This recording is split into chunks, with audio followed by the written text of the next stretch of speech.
بسم اللہ الرحمن الرحیم الحمد للہ رب العالمین والصلاة والسلام علی اشرف الانبیاء والمرسلین۔ الحمدللہ آج ہم ایک نئی کتاب شروع کرنے جا رہے ہیں جس کتاب کا تعلق اصول حدیث کے ساتھ ہے۔ آپ کو معلوم ہوگا کہ درس نظامی کے اندر بہت سارے علوم اور بہت سارے فنون پڑھائے جاتے ہیں۔ حدیث بھی ایک فن ہے، اصول حدیث بھی ایک فن ہے، تفسیر بھی ایک فن ہے، اصول تفسیر بھی ایک فن ہے، فقہ، اصول فقہ اور دیگر فنون بھی درس نظامی کے اندر پڑھائے جاتے ہیں۔ تو ان فنون کی مختلف کتابیں ہوتی ہیں، اور یہ جو کتاب ہے اس کتاب کا تعلق فن اصول حدیث کے ساتھ ہے۔ یعنی فن اصول حدیث وہ فن ہوتا ہے جس کے اندر احادیث کی اصول کو بیان کیا جاتا ہے کہ کون سی حدیث صحیح ہے، کون سی حدیث ضعیف ہے، اور ضعیف حدیث ہونے کے لیے کیا کیا شرائط ہیں، صحیح احادیث ہونے کے لیے کیا کیا شرائط ہیں۔ اسی طرح جو احادیث ہم تک پہنچی ہے وہ کس طرح پہنچی ہیں، راوی جو ہوتے ہیں، راویوں کے کتنی اقسام ہیں، راوی ضعیف کب ہوتا ہے، حدیث ضعیف کیوں ہوتی ہے۔ تو یہ تمام کی چیزیں اس فن کے اندر ہمیں معلوم پڑتی ہیں، اور اس فن کا نام کیا ہے؟ علم اصول حدیث۔ تو یہ بہت اہمیت کا حامل فن ہے۔ جو بندہ آج کے دور کے اندر آپ دیکھ رہے ہوں گے کہ کتنے فتنے آ رہے ہیں، اور ہر کوئی جو ہے وہ حدیث کا انکار کر رہا ہے، کوئی جو اصول کی حدیثیں ہیں ان حدیث کو ہی ضعیف قرار دے رہا ہے۔ تو یہ فن بہت ہی اہمیت کا حامل ہے۔ اور یہ جو کتاب ہے نزہۃ النظر، یہ جیسا کہ میں نے عرض کیا کہ یہ شرح ہے، اور یہ کتاب درس نظامی کی آخری کتاب ہے اس فن کی۔ اس کتاب کے بعد آپ اس فن کی کوئی کتاب نہیں پڑھیں گے۔ یہ کتاب آخری کتاب ہے، اور اس کتاب کے اندر جو چیزیں آپ کو پچھلے کتابوں کے اندر رہ گئی ہیں، آپ کی جو آپ نے تفسیر مصطلح حدیث پڑھا، مقدمۃ الشیخ کتاب پڑھی، اسی طرح جو دیگر آپ نے اصول حدیث پر کتابیں پڑھی، تو جو جو کمیاں، جو جو چیزیں وہاں پر رہ گئی تھیں، وہاں پر ایک ذہن بھی وسیع نہیں ہوتا تو چیزیں رہ جاتی ہیں۔ تو البتہ یہ ہم کتاب جو شروع کریں گے تو اس کو آپ اہمیت دیجیے گا اور اچھی طریقے سے اس کو یاد کیجیے گا، سمجھیے گا۔ جی انشاءاللہ۔ ٹھیک ہے، تو یہ کتاب ہے۔ تو نزہۃ النظر یہ کتاب ہے، اور اس کا تعلق شرح کے ساتھ ہے۔ تین طرح کی کتابیں ہوتی ہیں۔ ایک کتابیں ہوتی ہیں متون، جسے متن کہا جاتا ہے، اور دوسری کتابیں ہوتی ہیں شروحات، جیسے قدوری ہے تو قدوری یہ متن ہے، اور قدوری کی جو شرح ہے وہ ہے ہدایہ۔ آگے اس کی بھی وضاحت ہم عرض کریں گے آپ کو جب ہدایہ پڑھیں گے۔ تو اسی طرح جو اور تیسری چیز ہوتی ہے حاشیہ۔ حاشیہ الگ چیز ہوتا ہے، شرح الگ چیز ہوتی ہے، اور متن الگ چیز ہوتی ہے، ان کے اندر فرق ہوتا ہے۔ ٹھیک ہے، تو نزہۃ النظر یہ شرح ہے، اور اس کتاب کا متن ہے نخبۃ الفکر۔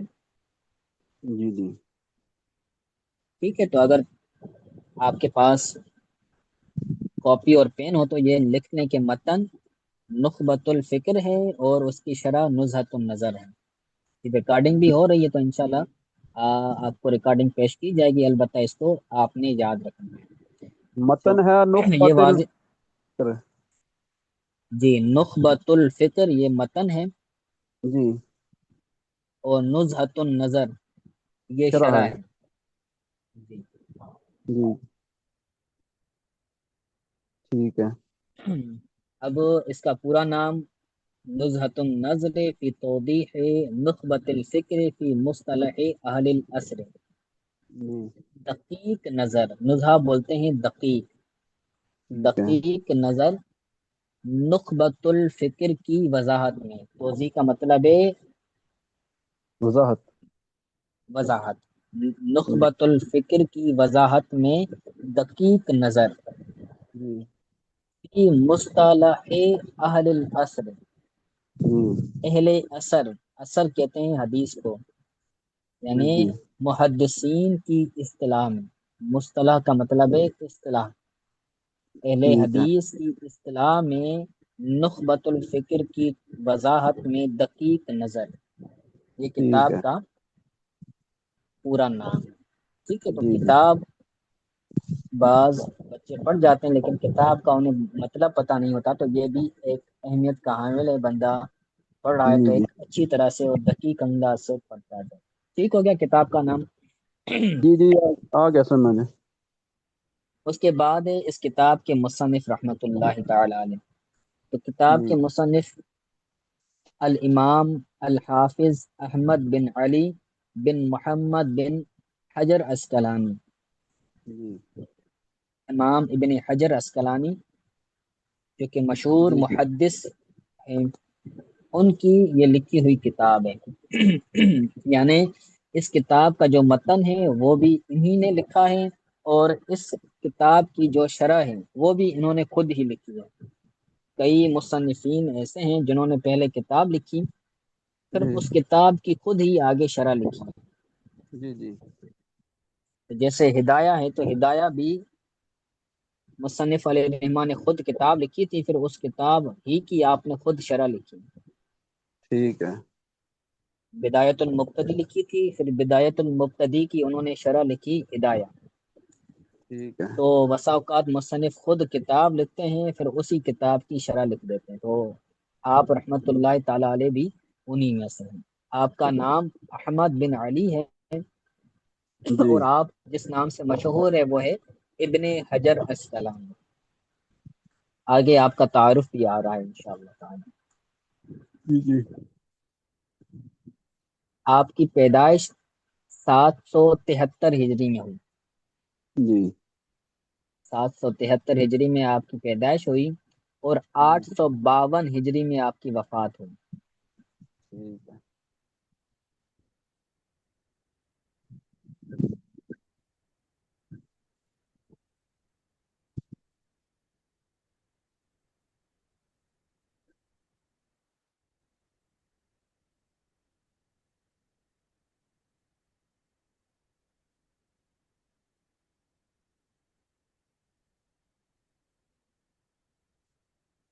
ٹھیک ہے، تو آپ رحمت اللہ تعالی علیہ بڑے مشہور محدث ہیں، آپ کی کئی بڑی بڑی کتابیں جو ہے وہ موجود ہیں، اور آپ رحمت اللہ تعالی علیہ کا نسب شہاب الدین ابو الفضل احمد بن علی بن محمد عسقلانی، یعنی شہاب الدین آپ کا لقب ہے، ابو الفضل آپ کی کنیت ہے، اور احمد بن علی آپ کا نام ہے۔ ٹھیک ہے المصری، آپ مصر میں پیدا ہوئے، ٹھیک ہے یعنی مصر میں پیدا ہوئے، والمنشا، اور منشا، منشا کا مطلب ہوتا ہے جہاں پر بچپنا گزرا، جی جی پیدا مصر میں ہوئے، اور وہاں پر آپ کی جو بچپن کی زندگی وہ بھی وہیں پر گزری۔ ٹھیک اور آپ رحمت اللہ تعالی علیہ قاہرہ، یہ بھی ایک جی شہر ہے، وہاں پر قاہرہ کے اندر آپ کافی عرصہ رہے ہیں۔ وعرف بابن حجر وهو لقب لبعض آبائه، آپ مشہور ہیں ابن حجر کے ساتھ، ابن جی حجر جی عسقلانی آپ کا نام یہ مشہور ہے، اور یہ کیوں ہے؟ کیونکہ یہ آپ کے آبا میں سے کسی ایک کا لقب ہے، ٹھیک آبا میں سے کسی ایک کا وہ لقب ہے، ٹھیک ہے تو اس لقب کی وجہ سے آپ مشہور ہوتے ہیں۔ اور جی بعض جی علماء کرام نے یوں بھی بیان فرمایا ہے کہ حجر کا مطلب ہوتا ہے پتھر، جی اور ابن حجر کا مطلب ہے کہ آپ علم کے اندر پختہ تھے، یعنی آپ جو بات لکھ دیتے تھے وہی بات درست ہوتی تھی۔ بعض علماء ٹھیک ہے کرام ایسے ہیں، بزرگان دین ایسے ہیں کہ جنہوں نے بعض مسائل لکھے، بعض کتابیں لکھی، پھر اس سے رجوع کر لیا، کہ ٹھیک ہے ہم اس بات سے اس بات کی طرف آتے ہیں، لیکن آپ جو بھی بات لکھتے ہیں، جو بھی کتاب لکھتے ہیں، تو اس سے آپ رجوع نہیں کرتے، یعنی آپ کی بات پتھر پر لکیر کی طرح ہو جاتی ہے، تو اس لیے آپ کو ابن حجر کہا جاتا ہے۔ ٹھیک ہے تو یہ دو وجوہات آپ کو ابن حجر کہنے کی ہے۔ جی جی ٹھیک ہو گیا، آگے فرماتے ہیں کہ آپ کی ولادت کے متعلق کہ ولد فی مصر، آپ پیدا ہوئے مصر میں۔ جی دو چیزیں ہیں، ایک مصر شہر کو کہتے ہیں، اور ایک مصر ملک ہے الگ سے، ایجپٹ جسے کہا جاتا ہے۔ جی جی تو یہاں پر جو مصر مراد ہے، شہر مراد نہیں، بلکہ اس سے مراد وہ ملک ہے، ایجپٹ۔ ٹھیک ہے اس کے اندر بھی اگر یہ مصر اگر کوئی شہر مراد لیا جائے تو پھر یہ منصرف ہوتا ہے، جی تنوین آتی ہے، اور اگر جی جی اس سے ملک مراد لیا جائے، ایجپٹ مصر مراد لیا جائے جہاں پر فرعون اور حضرت موسیٰ علیہ السلام ہوتے تھے، اگر وہ ملک مراد لیا جائے تو پھر یہ غیر منصرف ہوگا۔ ٹھیک ہے، تو یہ بھی بات آپ نوٹ کرتے جائیے گا۔ جی جی تو آپ مصر میں پیدا ہوئے، وذالک فی شعبان سنت سلاسون و سبعین و سبعمائۃ، آپ جی رحمۃ اللہ تعالی علیہ شعبان کے مہینے میں دادا 773 ہجری میں پیدا ہوئے۔ سلاسون و سبعین، سلاس کہتے ہیں تین کو، سبعین بولتے ہیں 70 کو، سات اور کو تین 73 ہو گئے، اور سبع میتن کہتے ہیں 700 کو، 773 ہجری میں آپ پیدا ہوئے۔ ٹھیک ہے، مصر کی ایک وادی تھی، وہاں پر آپ پیدا ہوئے۔ ومات ابوہ و امہ وہو طفل، آپ کے والد اور آپ کی والدہ یعنی امام ابن حجر کے والد اور والدہ والدین وفات پا گئے اس حال میں کہ آپ چھوٹے تھے، یعنی آپ کے بچپن میں ہی آپ کے والدین دنیا سے رخصت ہو گئے، یعنی آپ یتیم ہو گئے۔ فنشأ یتیما، تو آپ نے اپنا بچپنا یتیمی کی حالت میں گزارا۔ ٹھیک ہے، سمجھ آ رہا ہے؟ جی جی آ رہا سمجھ جی، اس کے بعد ہے حفظہ القرآن الکریم، ان کا قرآن کریم کو یاد کرنا۔ جی حفظ القرآن الکریم وَلَهُ 9 سنین، آپ رحمت اللہ تعالی علیہ نے قرآن کو حفظ کیا اس حال میں کہ آپ 9 سال کے تھے۔ 9 سال کی عمر میں آپ نے قرآن پاک کو حفظ فرمایا۔ وَكَانَ لَهُ ذَكَاءٌ نَادِرٌ، اور آپ کو نادر ذہانت تھی، کہ آپ ایسے ذہین تھے کہ عموماً کوئی ایسا ذہین ہوتا نہیں ہے، یعنی اتنے بڑے ذہین تھے۔ حفظ کامل، کامل حفظ تھا آپ کا۔ سرعت بدیہۃ، بدی سرعت تھی، سرعت کا مطلب ہوتا ہے کہ جلدی سے چیزیں ان کو آ جاتی تھی۔ آگے فرماتے ہیں فحافظ الحاوی و مختصر ابن حاجب وغیرہما، آپ نے حاوی، حاوی کتاب کا نام ہے، آپ نے کتاب حاوی اور مختصر ابن حاجب اور ان کے علاوہ دیگر کتابوں کو حفظ کر لیا۔ جیسے قرآن حفظ کرتے ہیں تو اسی طرح آپ نے ان کتابوں کو حفظ کیا۔ مختصر ابن حاجب یہ بھی ایک کتاب ہے۔ اس کے بعد آپ کا سفر بیان کیا گیا ہے کہ آپ رحمت اللہ تعالی علیہ نے مکۃ المکرمہ میں سفر کیا، آپ نے وہاں پر حدیث کو سنا۔ ثم حبب الیہ الحدیث الشریف، آپ کو حدیث شریف کی محبت ڈالی گئی، آپ کو حدیث کا بہت شوق آ گیا، اور حدیث پاک یاد کرنے اور پھر اس علم کے اندر آپ آنے کے اندر مشغول ہو گئے۔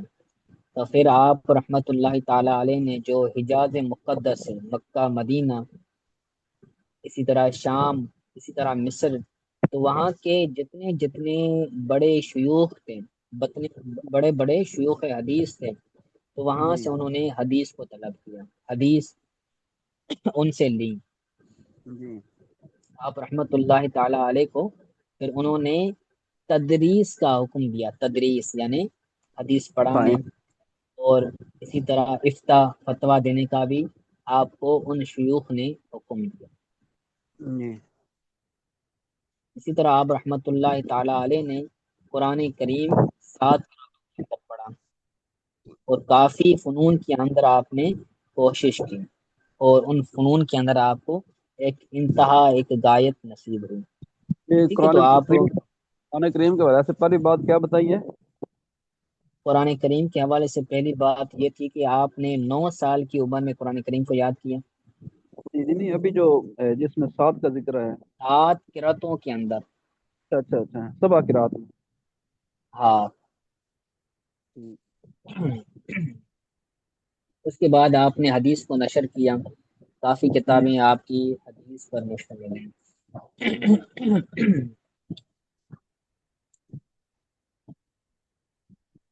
آپ کی کتابیں کون کون سی ہیں، ان کے نام بھی آگے آ رہے ہیں۔ فرماتے ہیں الف اکثر من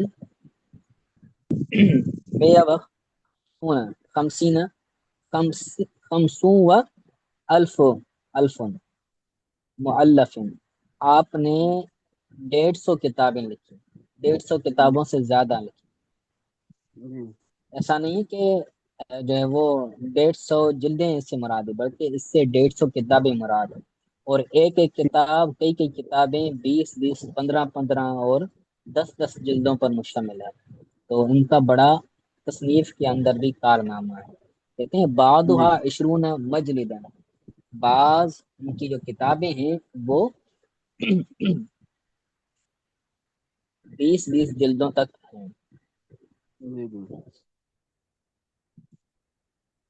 اور یہ کتاب نزہۃ النظر شرح نخبۃ الفکر فی مصطلح اہل العصر، یہ بھی ان کی کتاب ہے۔ ٹھیک ہے۔ اس کے علاوہ آپ کی دیگر بھی کتابیں ہیں، جی جیسے یہاں پر کتابیں الاصابہ فی اسماء الصحابہ، اسماء ہوں رجال کے اوپر آپ کی یہ کتاب ہے، صحابہ کرام کی سیرت و کردار پر مشتمل یہ کتاب ہے، الاصابہ فی اسماء الصحابہ، کہ جو ٹھیک ہے۔ روات ہوتے ہیں نا، حدیث کو روایت کرنے والے، ان کی ڈیٹیل، ان کی وضاحت کہ یہ راوی کیسے تھے، بچپن میں کیسے گزارتے تھے، تو ساری چیزیں جی کتاب کے اندر بیان فرمائی۔ ہوں، تہذیب التہذیب یہ بھی ان کی کتاب ہے، تقریب التہذیب یہ بھی ان کی کتاب ہے۔ اسی طرح ٹھیک ہے۔ تعجیل المنفعت بزوائد رجال الائمۃ الاربعۃ، یہ بھی آپ کی جی کتاب ہے، نخبۃ الفکر فی مصطلح اہل العصر، آگے نا، یہ ان کی جی جی کتاب ہے، یعنی یہ متن ہے۔ پھر ان ہاں کی جی شرح آپ نے لکھی ہے نزہۃ النظر فی توضیح نخبۃ الفکر فی مصطلح اہل العصر، تو یہ شرح ہو گئی۔ اسی طرح جی آپ کی کتاب بلوغ المرام من ادلۃ الاحکام، ہوں اور فتح الباری بشرح صحیح البخاری، صحیح بخاری کی شرح پر آپ نے کتاب لکھی ہے فتح الباری، یہ بھی بڑی کتاب ہے اور لمبی جی کتاب ہے۔ اس کے اندر آپ رحمت اللہ تعالی علیہ نے یعنی جو عمومی اور آسان انداز میں بخاری شریف کی شرح بیان کی ہے۔ دوسری کتاب ہے عمدۃ القاری، وہ ان کی نہیں ہے، وہ ٹھیک دوسرے کسی محدث کی ہے، انہوں نے اس کتاب کے اندر دقیق چیزوں کو بیان کیا ہے، جی لیکن اس کے مقابلے میں یہ جو فتح الباری بخاری شریف کی شرح ہے، یہ آسان ہے عمدۃ القاری کے مقابلے میں۔ تو اس کے اندر اگر بندہ جو ہے چوتھے پانچویں سال کا جو بچہ ہے 10 نظام کا، وہ بھی اس کتاب کو پڑھ سکتا ہے اور اس سے استفادہ حاصل کر سکتا ہے۔ ٹھیک ہے۔ یہ ان کی کتاب ہو گئی۔ اس کے بعد ہے تغلیق التعلیق، یہ بھی ان کی کتاب ہے۔ الدرر جی الثامنہ فی ایان المئۃ الثمانیہ، یہ بھی آپ کی کتاب ہے۔ آگے فتح الباری کے بارے میں فرماتے ہیں کہ وَلَوْ لَمْ يَكُنْ لَهُ إِلَّا كِتَابُهُ فَتْحُ الْبَارِي بِشَرْحِ صَحِيحِ الْبُخَارِي لَاكْتَفَاهُ أَجْرًا وَفَخْرًا وَدَلَالَةً عَلَى